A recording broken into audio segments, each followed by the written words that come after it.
నమస్కారం అండి. సో వరుణ్ తేజ్ గారి కొరియన్ కనకరాజ్ సినిమా వచ్చింది. చాలా మంచి పాజిటివ్ టాక్ తోని ముందుకెళ్తుంది మార్నింగ్ షో నుంచి కూడా.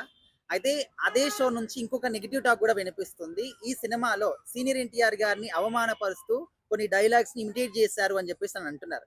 సో అందులో ఎంతవరకు వాస్తవం ఉందంటారు?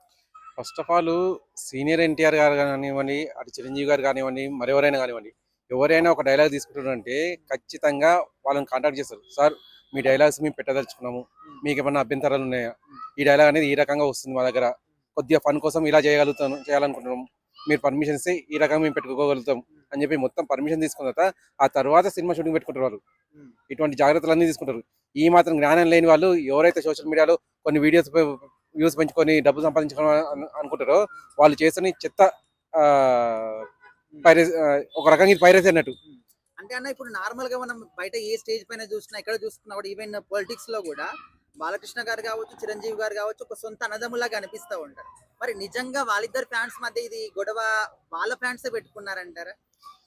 వాళ్ళ ఫ్యాన్స్ కాదు కానీ వాళ్ళ ఫ్యాన్స్ పేరు చెప్పుకొని కొంతమంది దొంగ వేదలు చేస్తున్న పని అన్నట్టు. ఇప్పుడు మొన్న మధ్య ఒక మీటింగ్ లో ఒక ఫిలిం ఈవెంట్ లో చిరంజీవి గారు క్లియర్ గా చెప్పారు, బాలయ్య బాబు నీ నెక్స్ట్ సినిమాలో ఛాన్స్ ఇస్తే మన ఇద్దరం కలిసి చేద్దాం అని చెప్పేసి డైరెక్టర్ గారు ఉంటే డైరెక్టర్ గారు సవాల్ విసిరు, మా ఇద్దరిని పెట్టే ధైర్యం మీకుందా అని చెప్పేసి. వాళ్ళిద్దరు అంతా సఖ్యతగా ఉన్నారు. అటువంటి అప్పుడు ఫ్యాన్స్కి ఏమవుతుందండి? ఆ ఒక్క వీడియో సరిపోతుంది. మీ హీరోలు అనే వాళ్ళు ఎలా ఉంటారు అని చెప్పేసి వాళ్ళని చూసి మీ అభిమానులు అని చెప్పేసి వాళ్ళు ఎవరైతే ఉన్నారో వాళ్ళు కూడా సఖ్యత పెంచుకోరు.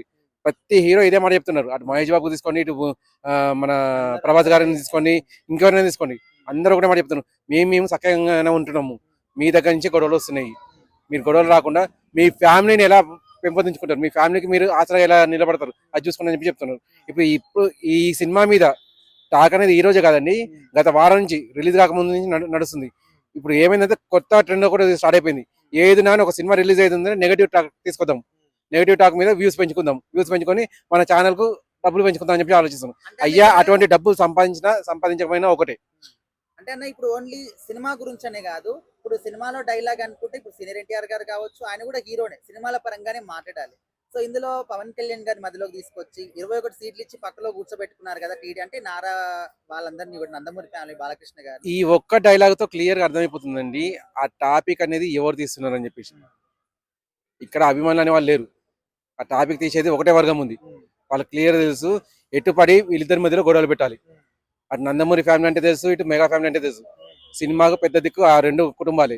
ఆ రెండు కుటుంబాలలో గొడవ పెట్టేస్తే మెల్ల తర్వాత మనం చేయాల్సింది చేసుకుందాం అని చెప్పేసి ఒక వర్గం ఆలోచిస్తుంది. ఆ వర్గానికి కూడా చెప్పదలుచుకుంది ఒకటే, మీ అంత తెలుగు తక్కువ వాళ్ళైతే అభిమానులు కాదు, ప్రేక్షకులు కూడా కాదు. ప్రేక్షకులు కూడా ఈ మధ్య తెలుగు మీరిన వాళ్ళు, వాళ్ళకు కూడా క్లియర్ అర్థమైపోయింది. వాళ్ళు కూడా ఎన్నో వీడియోలు చూస్తున్నారు.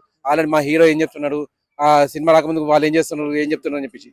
ఏదున్నా కానీ ఒకటే చెప్పదలుచుకున్నానండి, ఒక డైలాగ్ అనేది వస్తే దాన్ని అభిమానించండి, లేదా వదిలేయండి. అలా మా ప్రేక్షకులు ఎవరైతే అభిమానులు ఉన్నారో కనీసం వాళ్ళని పబ్లిసిటీ చేసుకుంటారు.